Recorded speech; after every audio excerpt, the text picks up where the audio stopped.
combining these two electric fields from EX and EY. So obviously EX is in the I hat direction and EY is in the K hat direction.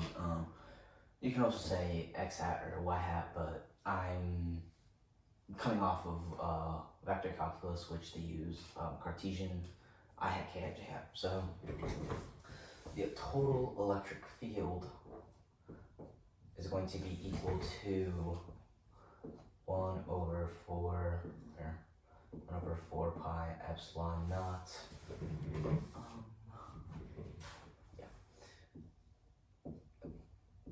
Z. That might have looked like I was second guessing myself. I wasn't. I was thinking about something else. Here, so we're gonna take this right here, basically, this entire EX term. So Z squared plus X squared. Minus 1 here, I hat, right? So all this is the I hat plus, and we're gonna combine to the, we're gonna go 1 over 4 pi epsilon naught. We're gonna go here, 1 over 4 pi epsilon naught lambda over zeta, like we said, and then we're gonna go ahead and go L over Z squared plus X squared, square root of that, basically. So to the 1/2 direction. I don't want to say basically. It is literally. Okay, so J hat. That's gonna be the electric field for at any point P above some distance Z. Wait for the marker. Okay, now we're going to, so we saw that's how a continuous line distribution is going to be solved. When given a problem, I could go over an area 1, but the area 1 is going to be, it's similar. The other area 1, just very briefly, was basically the same problem. It was actually it's a continuous area charge across the circle, or it's a line charge across the circumference of a circle. And as we can see, it's basically the same solution, since a lot of these magnitudes are going to end up canceling each other out. Due to the principles of superposition, they're all going to cancel each other out, actually. So I'm going to look for another problem that is good to use. So cylindrical coordinates or cylindrical system can also be used, but I enjoy this solution right here that I'm about to cover. It is a cool solution. Just trying to see where to start with. Remember, this is a lecture type, so I will be slow. Plane. Okay, yeah. So now we're gonna go into Gaussian surfaces, and that's how we're gonna solve this next problem here.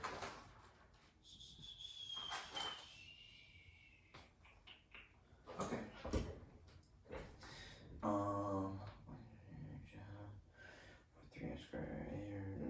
Okay. Now we're going to go over Gaussian surfaces. So basically, like we were doing this entire problem, what was the main issue? What did I not even attempt to do because we covered this whole board? The integrals. I mean, these are pretty complex integrals to go ahead and solve. I might have missed the minus, right? No, I didn't. And if I did, let me know. And any of us. What was I saying? Oh yeah, so it's hard. These are really complex integrals to go about. So one way to go about problems is going to be to use Gauss's law, which I'm going to use a different color now. We're doing a different problem. Gauss's law, which states that the area integral of an electric field dot dA, dA being which area it's respected in, equals epsilon naught. So Q enclosed over epsilon naught, also known as the electric flux. what is the electric flux? The electric flux can be thought about in many different ways. I'm gonna make it bigger. The electric flux can be thought about, or just flux in general, can be thought about in different ways. Ooh, this is gonna be too big. I'll move down some small.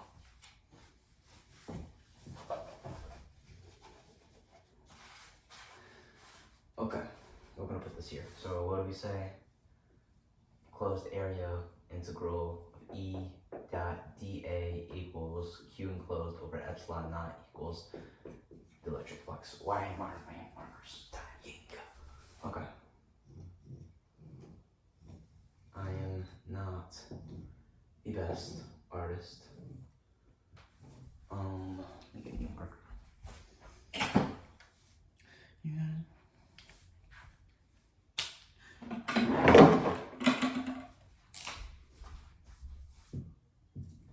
Yo.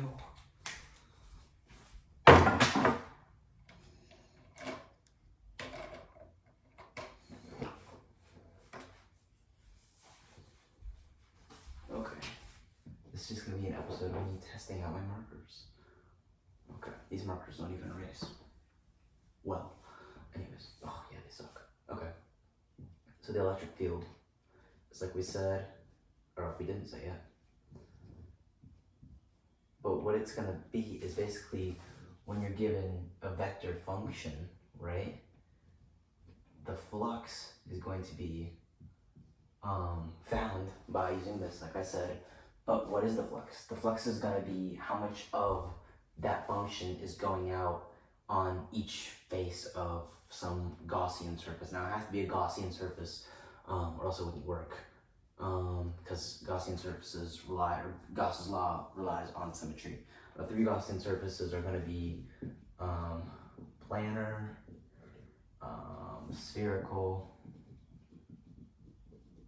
and cylindrical. So these are Gaussian surfaces right here. This is going to be a representation of a planar surface. Planar just being if you can make it up of different planes. And spherical and cylindrical obviously cannot be made up of planes, so they have to have their own, and that's why they have their own coordinate systems that they work upon also. Okay. And we'll get into how we can combine spherical surfaces with the next problem. But the flux is saying how much of a field, how much of a vector field is going through some point, some dA to be specific. So that's going to be the electric flux shown by phi. Okay. So now that we know what the electric flux is, we have to specify, I'm just going to go really quickly over the Gaussian surfaces and what makes a Gaussian surface and what really defines it. So for planar Gaussian surfaces, like we said, we can just go ahead and expand this right here, right? What do we say? We're saying that this is still three-dimensional, by the way. So what we have here, a sphere, right? Whatever. Oh my god, I hate these markers. Okay, so yeah, that's not gonna work. I name my erasers. This is Maxwell here. Okay. So this first planar surface, like we said, we're trying to find how much of a field is going through some point dA. So what we can do is make a Gaussian surface on the inside. And for planar, the Gaussian surface is known as the Gaussian pillow box. So how much of the field is going through this Gaussian pillow box, which is symmetrical. So this is what we said, this is planar. For spherical, I'll do my best to draw. Oof. Right, a sphere. So basically for spherical, it's going to be the same thing, but it's going to be a sphere enclosed on the inside. We're just going to draw a circle for the sphere enclosed on the inside. So basically saying how much of the vector, so how many lines are going through this sphere right here, is going to be the same as the amount of lines going through this sphere, right? So if we label this sphere S prime and this sphere S, if we had some vector field, some charge giving out some electric field shooting out, right? How many lines is going through S, right? Okay, the lines that are going through S is the same amount of lines going through S prime. That's why we need symmetry, because say for a planar surface, if we were to tilt this, right, then the amount of lines going through the field would be different, right? If we had it at a different angle, or if we just had it at a different shape in general. Cylindrical, same thing as the spherical, same idea, not same thing, same idea, being that we're gonna have a cylinder on the inside that we're calculating the flux given. So same idea. I hate this picture how the lines go out, but it's a good representation. Okay, so now that we have the understanding about Gaussian surfaces, we're going to go ahead and talk about what we can do and why Gaussian surfaces are important. So if we look at Gauss's law right here, right, equals the flux, right, which we can also say Q enclosed over epsilon naught. Epsilon naught, by the way, is being the permeability of a vacuum. The electric field. So what do we see? We see E dot dA. So that means it's E being a dot product, which I'm not going to go over dot products and what they do or mean, as that's simple vector calculus, which if you're watching this, you should have taken. So E dot dA, right? So basically E dot dA, if you understand, have that intuition of a dot product, which if I'm being honest, I do, but it's a hard intuition to really grasp. It's just a hard intuition. I mean, sometimes it's hard to grasp the intuition of just simple multiplication, truly. So dot dA. So basically, the reason this is important is because we can take out the dot product. So we can go ahead and do the magnitude of the electric field, not even dot product, just dA equals, right? We can do that, but it's only for Gaussian surfaces. Why is it only for Gaussian surfaces? Let's take a spherical surface, for example. I'm just going to do a circle because I don't want to draw a whole sphere. Let's take this spherical surface, for example. Okay, basically saying the reason we can take out the dot product is because the electric field, right here, this is the electric field, E, okay, is going to be perpendicular to the perpendicular constituent of dA, okay? So if we gave dA, just the same thing, let's just put it here though, extending out this way, right? dA is always going to be perpendicular, right? Perpendicular, orthogonal to the surface. That's why Gaussian surfaces must have symmetry, because if the Gaussian surface was different, then dA would be different, right? dA would still be perpendicular, but then the electric field would be different, and therefore you couldn't take out the dot product. So since these dA and electric field are orthogonal to each other, we can go ahead and take out the dot product.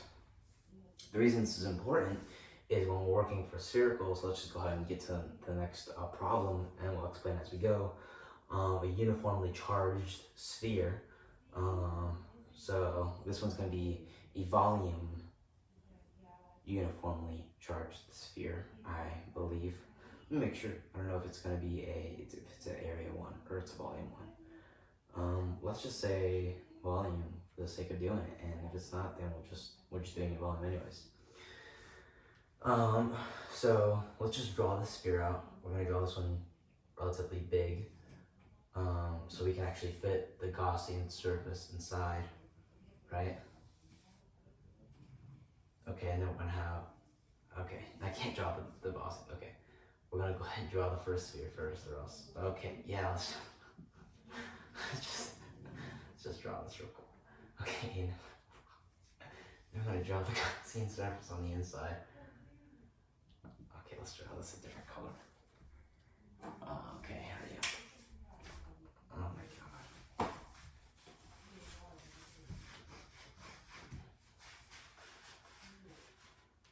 gonna go ahead and draw the Gaussian surface on the inside,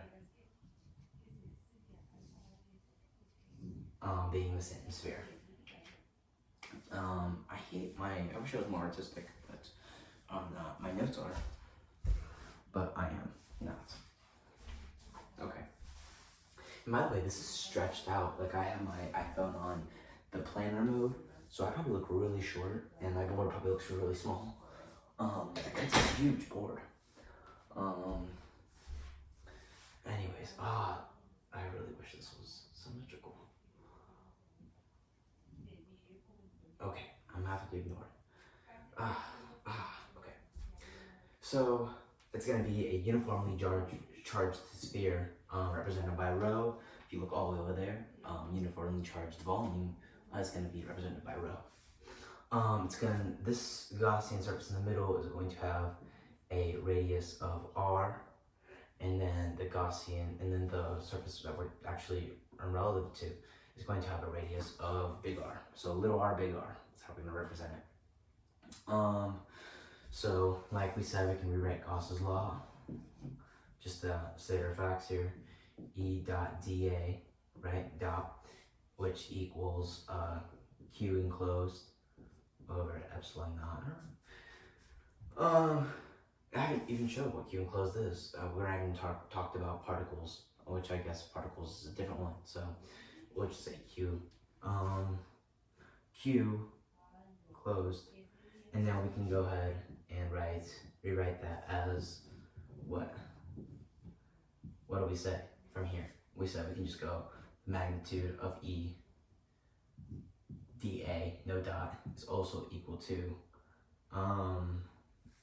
this as we expressed here. That's silly. Which is also the flux for Gaussian surfaces. Okay, so when doing this, a lot of times when I was first doing this, I had trouble, like, actually, okay, what the hell does this mean? Okay, well, we know the electric field. Okay, let's take this step by step. Okay, dA. Okay, dA. What is dA? Right, an infinitesimal dA, right, which is pointing outwards. Let's put this way. dA, infinitesimal areas of this sphere. What is it? What's the value of it? And the answer is going to be, okay, so we know, so dA is going to be D, and then with A being 4 pi r squared, because the area of a sphere is 4 pi r squared. Okay, so since, like we said, dA is or is perpendicular to the electric field, being given by some point Q. Is it point Q? No, by this uniformly charged sphere. That's why we can go ahead and take out the dot product once again. Okay, what else can we do? Well, let's redefine Q. We can't redefine epsilon naught because it's the permeability of a vacuum. It's constant, which says that. So let's redefine Q. Okay, so what is Q? Well, just in quick terms, Q equals PV, PVing, not to be mixed for this, but P, let's just do P and then, I don't know, PV, PVing the current density, and B being the volume, V being the volume. Okay, we can go ahead and redefine this even more by saying, okay, so like we said, P is the current density. What is V? Well, V, if we take into account for the volume, V is going to be 4 over 3 pi r cubed. Now, well, the other approach we could take into this is to just use spherical coordinates, which I don't have any intuition for. Let me make sure this is even in frame. Okay. We could use spherical coordinates, which I don't have any intuition for, but we come up with the same analysis, right? We'd write out all of our polar and spherical or whatever, and we would just end up coming up with V equals 4 over 3, or we would come up with like d psi equals 4 over 3 pi r squared, which is the same thing, but it's a longer process and it's annoying. which I don't want to do. Okay, so now we have this defined. What can we do? Let's pull up the chair. What can we do? I mean, this is really nice right here. What we can do is we could say, okay, well, first things first, since the magnitude of E, well, we know that's constant, right? So what can we do with things that, let's just rewrite the whole thing down here, so I can work with it. dA equals Q over epsilon. Okay, what do we say? So now that E is constant, we can take out E, since it's a magnitude. So we can go E, we can take it out of the integral, right? And by the way, I mean, this should be obvious by now, but this is a closed area integral, meaning that the area upon integration's bounds start where they begin, right? So B is equal to A in that aspect. So closed area integral, again, dA, so A in respect to the volume, or in respect to the area integral, equals Q over epsilon, which we said Q equals PV, which PV equals what? So we have epsilon naught at the bottom. Then we have 4 over 3. The 3 comes to the bottom. The 4 stays on top. Pi r cubed p, right? We have that. So, like we said, Q is equal to, so let's just put in parentheses, equals Q. Right here, for this right here. This term equals Q. So now that we're there, well, we're gonna integrate, right? What do we say dA was? Okay, well, if we say the magnitude, let's just go up here, because free space, no. Okay, no, not enough free space, come on. Okay, so we have the magnitude of E, right? Integrating dA, well, integrating dA is just gonna be A, and what do we say A was? We say A was 4 pi r squared. So we have E, the magnitude of E, 4 pi r squared, right? Okay, equals what? Equals P 4 pi r cubed over 3 epsilon naught. Okay, now that we're here, I was stuck on this problem when I was deriving this. I was stuck on this step for quite a while, because I mean I even went through the steps of going, okay, well, Q equals the volume P dV, and I went down that route, which I don't think it's necessary at all in any aspect. But I forgot that the whole solution ended up being we have to redefine P in and of itself, which I think I did here. So just to reiterate, for these Gaussian surfaces spherical problem that we're trying to do, first step we found, we used Maxwell's first law, or yeah, it's Maxwell's equation, first law, aka Gauss's law. We removed the dot product, okay. We took out E, right? We took out E from the integral down here.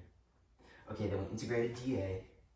Then we put that equal to Q over epsilon naught, which is 4 pi r cubed, right? I think that was where I made the mistake when I was deriving it at first, not doing that.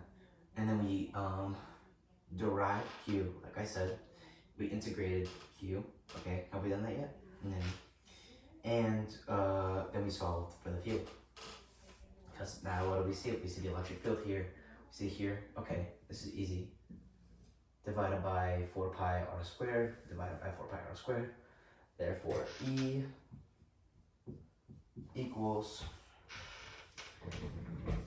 okay, this is, okay, yeah. This is where people might get confused though.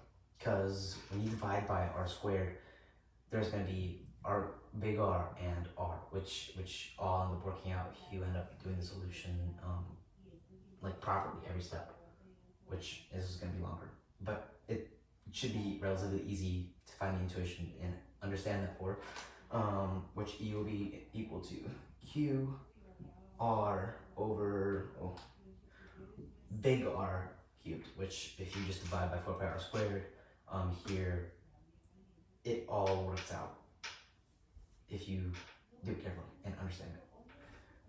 which like I said, I don't totally understand every single bit of it, but I have a good enough understanding, in my opinion. I wish I hate this free space. It looks cooler when it's not free space. Okay, so, oh shoot.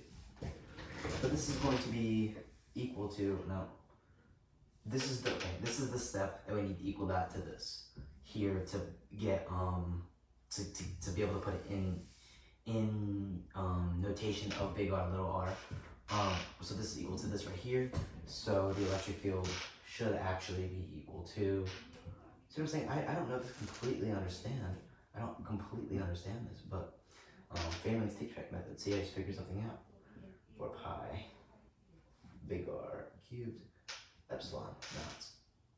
Okay, because basically what we did, just to reiterate, is we did the same thing, but this is equal to this now. Putting it in notation of big R, little r from here, then finding the electric field. So this is going to be the electric field that we're using. Okay, so now the next problem goes ahead and combines these combines this with another one. So basically the problem given is, okay, we have, I don't know how I want to put it because I don't want to be down here. So back over here, the problem gives us two interlinking spheres with the distance of the radius being distance d, and it says find the electric field. So basically it says prove that d is always constant and also find the electric field. I'm still getting intuition on why d is still constant. Maybe I'll figure it out, but I can find the electric field here.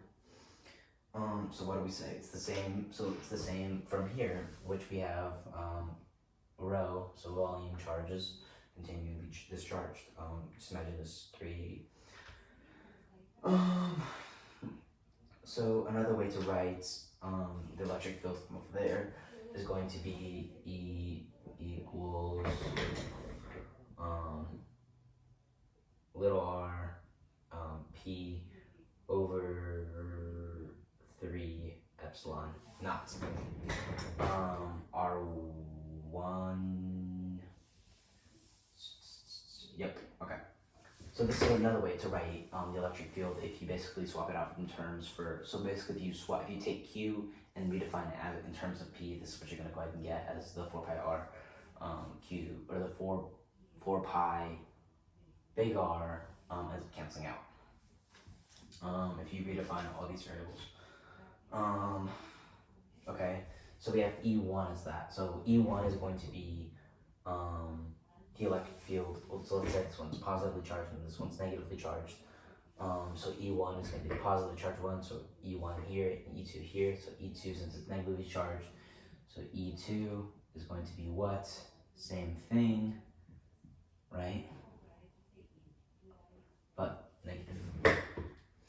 And then since we're doing electric fields and not the magnitudes, we're gonna go ahead and give it r hat direction, which r hat direction is just gonna be radially and spherical coordinates, which can be defined in Cartesian coordinates later. I really don't like how that looks. Okay, this one's actually relatively a really easy solution, which is going to be for superposition, like I mentioned before, E equals E1 plus E2 dot dot dot. So what do we have? The electric field, E1 plus E2, okay, which is going to give us E1 plus, okay. So E net is equal to P over 3 epsilon naught, and then we have R1, so R hat 1 minus R hat 2, which if we go ahead and just get a better intuition on this, we have what we have, this being R2, R1, so R hat 1 minus R hat 2 is going to give us what distance D, so we have E is equal to P P over 3 epsilon naught D, showing that D is constant in there. Kind of cool derivation. Like I said, I don't fully have the total understanding of it yet. I understand how to derive it, I understand where everything's coming from, I have an intuition on it. But for example, if you gave me 5 spheres, I couldn't solve that. That'd be cumbersome, as a lot of physics textbooks like to use. I don't know, I understand how it works, I understand the intuition of it, but to be able to solve a problem that would be harder than this, I would have much difficulty with it.